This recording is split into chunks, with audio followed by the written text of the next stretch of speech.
রামপুরায় কার্নিশে ঝুলে থাকা তরুণকে গুলি, আরও 2 জনকে হত্যার রায় আজ।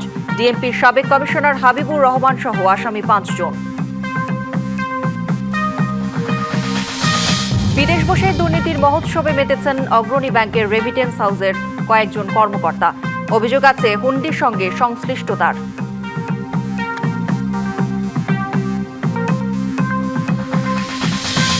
ধ্বংস হয়ে যেতে পারে সুন্দরবন, এমন ভয়াবহ তথ্যই দিয়েছেন গবেষকরা। উজান থেকে মিঠা পানির প্রবাহ বন্ধ হওয়াতেই তৈরি হয়েছে এই পরিস্থিতি।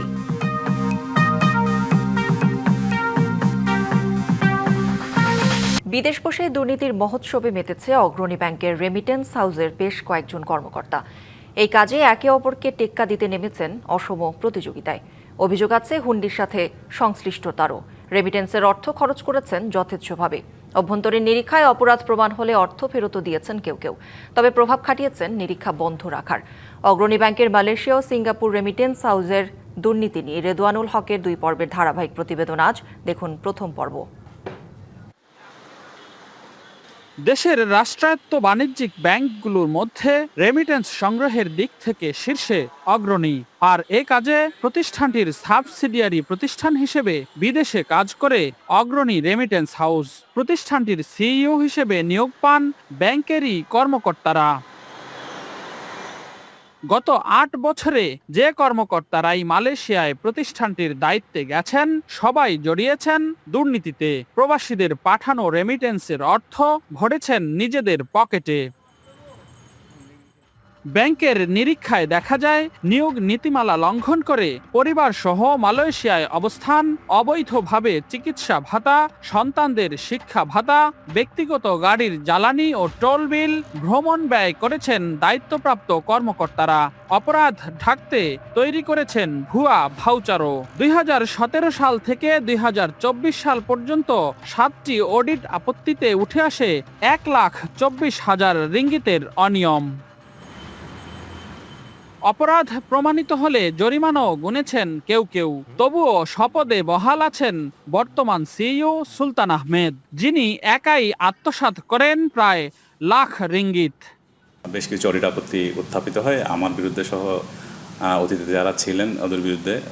টোটাল 7টি অডিট আপত্তি উত্থাপিত হয় এবং সেই অডিট আপত্তিগুলো ম্যানেজমেন্টের নির্দেশনা অনুযায়ী আমরা ইতিমধ্যে গত ডিসেম্বর মাসেই সম্পূর্ণ পরিশোধ করে ইতিমধ্যে সমন্বয় করে দিয়েছি এবং সমস্ত আপত্তিগুলোই ছিল আমাদের বিভিন্ন খরচ এবং বিভিন্ন সুযোগ সুবিধা সম্বলিত। এই আপত্তিগুলো দ্বারা গ্রাহক বা ব্যাংকের কোনো ক্ষতি সাধন হয়নি। প্রতিষ্ঠানটির সেবা মান নিয়ে অভিযোগ আছে প্রবাসী বাংলাদেশিদেরও। আমরা সরকারের কাছে আবেদন করব, আমরা দেশের স্বার্থে যখন রেমিটেন্স দেশে পাঠাই, সেই রেমিটেন্সকে কৃত্রিমভাবে সমস্যার সম্মুখীন করে হুন্ডির দিকে ধাবিত করা যে ব্যাংক কর্মকর্তা আছে তাদেরকে বিচারের আওতায় এনে এই সমস্যা সমাধান করতে। ডিবিসির অনুসন্ধানে জানা যায় আওয়ামী লীগ আমলের এসব অপরাধ ধামাচাপা দিতে ব্যাংকের অভ্যন্তরীণ নিরীক্ষা বন্ধ রাখতে বাধ্য করেন এসব কর্মকর্তারা। নেপথ্যের কুশীলব ছিলেন পতিত আওয়ামী লীগ সরকারের আশীর্বাদ পুষ্ট ব্যাংকের সাবেক ব্যবস্থাপনা পরিচালক শামসুল ইসলাম। রেমিটেন্স আহরণের দায়িত্বে থাকা সরকারি কর্মকর্তাদের এমন অনৈতিক কর্মকাণ্ডে বিস্ময় প্রকাশ করেন বিশ্লেষকরা। যেহেতু ব্যাংকের নিজস্ব অডিটে এই ধরনের আর্থিক অসাধুতা বা অবৈধ অর্থ লেনদেনের পাশাপাশি নিয়ম বহির্ভূতভাবে কেউ সুবিধা আদায় করে থাকে বা সুবিধা ভোগ করে থাকে, তাহলে সেটা দায় তাদেরকে নিতে হবে এবং সংশ্লিষ্ট আইন অনুযায়ী তাদেরকে বিচারের আয়ত্তে আনতে হবে। তাদের ঊর্ধ্বতন কর্তৃপক্ষ যারা এটাকে সুযোগ করে দিচ্ছেন বা তারা যাদেরকে বিচারহীনতা দিচ্ছেন তাদের কিন্তু আরো বেশি দায়।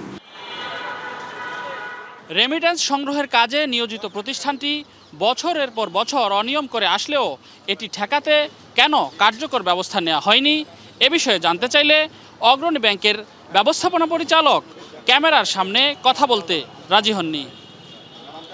রেদওয়ানুল হক, ডিবিসি নিউজ, ঢাকা। 24 জুলাই গণঅভ্যুত্থানে রামপুরায় কার্নিশে ঝুলে থাকা তরুণকে গুলি ও 2 জনকে হত্যায় মানবতাবিরোধী অপরাধের মামলার রায় আজ। আন্তর্জাতিক অপরাধ ট্রাইব্যুনাল থেকে এ বিষয়ে আরও বিস্তারিত জানাচ্ছেন সহকর্মী নাজমুল হুদা। নাজমুল, রায় কখন নাগাদ হতে পারে আর রায় ঘিরে কি তথ্য রয়েছে আপনার কাছে, সব মিলিয়ে জানাবেন। 2024 সালের 19 জুলাই রামপুরার কার্নিশে ঝুলে থাকা আবির হোসেন নামে এক আবির হোসেন নামে এক তরুণকে গুলি করেছে পুলিশ, এবং এছাড়া ওই একই দিন নাদিম নামে আরেক ব্যক্তি নিহত হন। পাশাপাশি মুসা নামে এক শিশুর মাথা ভেদ করে তার দাদি মায়া ইসলাম তিনি নিহত হন। তো এই যে দুইজন নিহত হয়েছেন এবং একজন গুলিবিদ্ধ হয়েছেন, এই ঘটনায় মানবতা বিরোধী অপরাধের মামলায় আজকে রায় হবে। আন্তর্জাতিক অপরাধ ট্রাইব্যুনাল 1-এ রায় হবে। বিচারপতি গোলাম মুর্তজা মজুমদারের নেতৃত্বাধীন এই রায়টি হবে। এখনও বেঞ্চ বসেনি, হয়তো 11টা থেকে 12টা নাগাদ ট্রাইব্যুনালের বেঞ্চটি বসবে। এই মামলায় 5 জনকে আসামি করা হয়েছে এবং এই 5 জন আসামি হলেন সাবেক ডিএমপি কমিশনার হাবিবুর রহমান, এছাড়া খিলগাঁও জোনের এডিসি সাবেক এডিসি রাশেদুল ইসলাম, পাশাপাশি রামপুরা থানার এসআই রয়েছেন এবং এএসআই চঞ্চল চন্দ্র সরকার রয়েছে। তো এই 5 জনের মধ্যে চঞ্চল চন্দ্র সরকার তিনি আসলে এই মামলায় গ্রেপ্তার রয়েছেন, বাকি 4 আসামি আসলে পলাতক রয়েছেন। তো এখন পর্যন্ত মামলায় 13 জন সাক্ষী দিয়েছেন এবং যুক্তিতর্ক শেষ হয়েছে। এর আগে গত 4 মার্চ এই মামলার রায় হওয়ার কথা ছিল। পরবর্তীতে ডিজিটাল নতুন এভিডেন্স প্রসিকিউশনের পক্ষ থেকে জমা দেওয়ার কথা বলে সময় বাড়িয়ে নেওয়া হয় এবং পরবর্তীতে আবার প্রসিকিউশনের আবার সাক্ষ্য নেওয়া হয় এবং সাক্ষ্য নেওয়ার পরে যুক্তিতর্ক হয় এবং সবশেষ গত 15ই জুন আজকের এই দিনটি আসলে রায়ের জন্য ধার্য করা হয়েছে। প্রসিকিউশনের পক্ষ থেকে আমাদেরকে বলা হয়েছে যে তারা আসলে সর্বোচ্চ শাস্তি দাবি করেন এই 5 আসামির। আপনি জেনে থাকবেন যে এর আগে এই 5 আসামির মধ্যে সাবেক ডিএমপি কমিশনার হাবিবুর রহমান তিনি কিন্তু চানখারপুলের 6 হত্যা মামলার একটি রায় মৃত্যুদণ্ডপ্রাপ্ত হয়েছিলেন এবং আজকে তারও আসলে রায় দেওয়া হবে। এবং গ্রেপ্তার চঞ্চল চন্দ্র সরকার তিনি আসলে নিজেকে নির্দোষ দাবি করেছিলেন, যদিও তার বিরুদ্ধে অভিযোগ তিনি আসলে যেই কার্নিশে ঝুলে থাকা তরুণ আমির হোসেন তাকে আসলে গুলি করেছেন, এই অভিযোগ রয়েছে তার বিরুদ্ধে। 6 রাউন্ড গুলি করা হয়েছে তিনি এবং আরও একজন আসলে তাকে গুলি করা হয়। এই ঘটনায় যদিও আমির হোসেন ভাগ্যক্রমে বেঁচে আছেন, তবে আরও 2 জন আসলে নিহত হয়েছেন ওই একই দিনে। তো আজকে 12টার পর আসলে ট্রাইব্যুনাল রায় দিবেন। রায় দিলে এটি হবে 5ম রায় আন্তর্জাতিক অপরাধ ট্রাইব্যুনালের যেই 24-এর গণঅভ্যুত্থানের মামলায়। তো রায় দেওয়ার পরে আসলে আমরা বলতে পারবো ট্রাইব্যুনাল কোন আসামির বিরুদ্ধে কী রায় দিলেন। করি নাজমুল, ধন্যবাদ আপনাকে। 14 মাস পর দেশব্যাপী ভিটামিন A+ ক্যাম্পেইন শুরু হয়েছে। সকাল 8টা থেকে শুরু হয়ে বিকাল 4টা পর্যন্ত চলবে এই কর্মসূচি। এবার 6 মাস থেকে 59 মাস বয়সী প্রায় 2,40,00,000 শিশুকে ভিটামিন A ক্যাপসুল খাওয়ানোর লক্ষ্যমাত্রা নির্ধারণ করেছে সরকার। স্বাস্থ্য ও পরিবার কল্যাণ মন্ত্রণালয় এবং ইউনিসেফের সহযোগিতায় এই ক্যাম্পেইনে 6 থেকে 11 মাসের শিশুদের একটি নীল রঙের ভিটামিন A ক্যাপসুল এবং 12 থেকে 59 মাস বয়সীদের লাল রঙের উচ্চমাত্রার ভিটামিন A ক্যাপসুল খাওয়ানো হবে। সারা দেশে প্রায় 1,20,000 স্থায়ী কেন্দ্র এবং বাস টার্মিনাল, রেল স্টেশন ও ফেরিঘাটের মতো প্রায় 500 অস্থায়ী কেন্দ্রে ক্যাপসুল বিতরণ করা হবে। দেশে হাম ও হামের উপসর্গ নিয়ে মৃত্যুর মিছিল কোনোভাবেই থামছে না। সবশেষ 24 ঘণ্টায় ময়মনসিংহ মেডিকেল কলেজ হাসপাতালে হাম উপসর্গ নিয়ে আরও 1 শিশুর মৃত্যু হয়েছে। একই সময় হাসপাতালটিতে নতুন করে রোগী ভর্তি হয়েছেন 26 জন। চিকিৎসা শেষে সুস্থ হয়ে বাড়ি ফিরেছেন 19 জন। বর্তমানে ময়মনসিংহ মেডিকেল কলেজ হাসপাতালে হাম আক্রান্ত 100 জন রোগী চিকিৎসাধীন রয়েছেন। এদিকে গতকাল হাম ও হাম উপসর্গে 6 শিশুর মৃত্যু হয়েছে। 6 শিশুর মধ্যে 4 জনই মারা গেছে ময়মনসিংহে। গত 15ই মার্চ থেকে এই পর্যন্ত হামের উপসর্গে 616 শিশু মারা গেছে। এ পর্যন্ত মোট 709 শিশু মারা গেছে। 14 বছরেও আলোর মুখ দেখেনি সাংবাদিক দম্পতি সাগর সরওয়ার ও মেহেরুন রুনি হত্যাকাণ্ডের তদন্ত।